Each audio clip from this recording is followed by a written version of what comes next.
মই এই ঐতিহাসিক দিনৰ কাৰণে আমাৰ অসমৰ মাননীয় মুখ্যমন্ত্ৰী ডক্টৰ হিমন্ত বিশ্ব শৰ্মা ডাঙৰীয়াকে মই অভিভাৱক মন্ত্ৰী হিচাপে ধন্যবাদ জনাইছোঁ।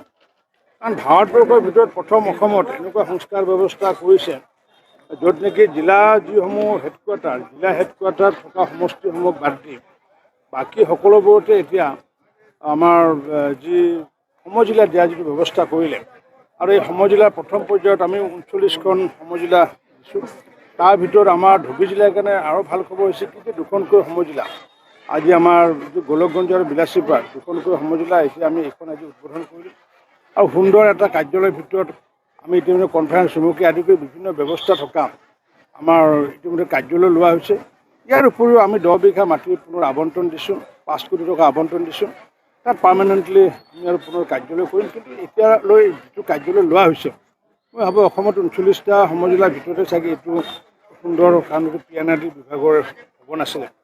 মই মাননীয় মুখ্যমন্ত্ৰী ডাঙৰীয়া এইটো যিটো ব্যৱস্থা এইটো মই দেখিছোঁ যে পূৰ্বতে আমি বহু মানুহে মহকুমাৰ কাৰণে দাবী কৰিছিল, আনকি মহকুমা দাবী আন্দোলনৰ কাৰণে ত্ৰিকুট এগৰাকী শ্বহীদো হৈছিলে। এতিয়া এই আন্দোলনটো বন্ধ হৈ গ'ল। এতিয়া মানুহে পূৰ্বতে জিলা খুজিলে মহকুমা খুজিলে আন্দোলন কৰি পেলাই খুজিব লাগিছিল। হিমন্ত বিশ্ব শৰ্মা ডাঙৰীয়াৰ নেতৃত্বত বা আমাৰ চৰকাৰখনৰ সময়ত আন্দোলন নকৰাকৈ মানুহে সমজিলা পোৱাটো এটা আচলতে সকলোৰে পৰম সৌভাগ্য। গতিকে মই আজি ভোগখনত সকলোকে শুভেচ্ছা জনাইছোঁ।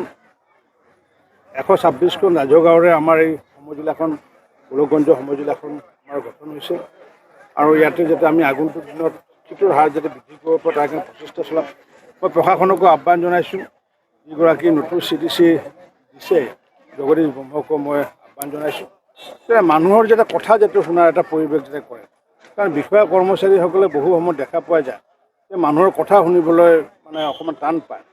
গতিকে আমি এটা কথা শুনাৰ ব্যৱস্থা এটা পৰিৱেশ এটা আনিব লাগিব আৰু এই ক্ষেত্ৰত আমাৰ অশ্বিনী ৰায় চৰকাৰৰ যিমানখিনি সহায় সহযোগ কৰিলে বা স্থানীয় বিধায়কৰ সহায় সহযোগ কৰিলে তাকে তেওঁলোককো মই ধন্যবাদ জনাইছোঁ। স্যাৰ মহকুমাৰ শব্দটো ভবিষ্যতে বিলুপ্তি হ'ব নেকি?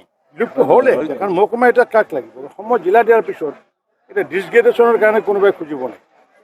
মহকুমাটো আছিলে এটা মানে চাব ডিভিজন। গতিকে এই কনচেপ্টটোৱে নাথাকে। বিলুপ্ত আজিৰ পৰা বিলুপ্ত হৈ গ'লে আজিৰ পৰা কোনো ধৰণৰ মহকুমা শব্দ নাথাকে। গতিকে মহকুমা শব্দ নাথাকে, মহকুমাৰ কাৰণে আন্দোলন কৰাৰ প্ৰয়োজন নাই, সমজিলাৰ কাৰণে আন্দোলন কৰিবলগীয়া নাই। তাৰমানে হিমন্ত বিশ্ব শৰ্মাৰ চৰকাৰৰ দিনত আন্দোলন নকৰাকৈ সমজিলা পাইছে আৰু এই সমজিলা দিয়াটো ভাৰতবৰ্ষৰ ভিতৰত অসমে প্ৰথম। এনেকুৱাকৈ অন্য কোনো ৰাজ্যত দেখা নাই। অৱশ্যে কোনোবা বিদেশত যদি আছে মই নাজানো, বাংলাদেশকে আদি কৰি ক'ৰবাত থকা বুলি কয়, কিন্তু অসমত যিটো পৰিৱেশ কৰিলে মই ভাবোঁ সকলো ৰাইজৰ লগত এতিয়া প্ৰশাসন একেবাৰে ওচৰ চাপি আহিলে যে আচলতে এইটোৱে আচলতে ৰাইজৰ পদূলিত চৰকাৰ।